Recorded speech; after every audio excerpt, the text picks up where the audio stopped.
আমি তোমার ভাবিকে কখনো কোনোদিন রান্নাঘরে যেতে বলিনি।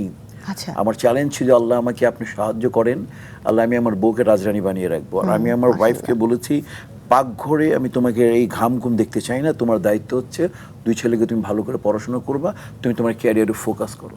এবং এই ক্যারিয়ারে ফোকাস করার জন্য আমি ফরিদি ভাইকেও বলতাম, একজন সুবর্ণা আপা আমাকে ফোন দেয়, সুবর্ণা আপা ফোন দেয়, টেনটি তখন আমার মোবাইল নেই, টেনের ফোন, আমি সুবর্ণা বলছি, আমি একটু শক যে আমি ফরিদি আমাকে বললো তুমি তোমার ওয়াইফের ক্যারিয়ার বানাতে বাংলা ছবিতে অভিনয় করো, আর তুমি তোমার ওয়াইফের ক্যারিয়ার হওয়ার জন্য পাগল।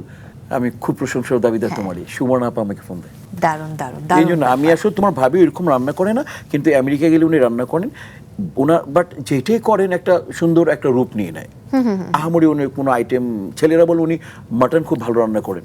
তো আমার কাছে আর কি, মানে সবচেয়ে যদি বলো একদম নিরপেক্ষ, সবচেয়ে ভালো উনি চা বানান।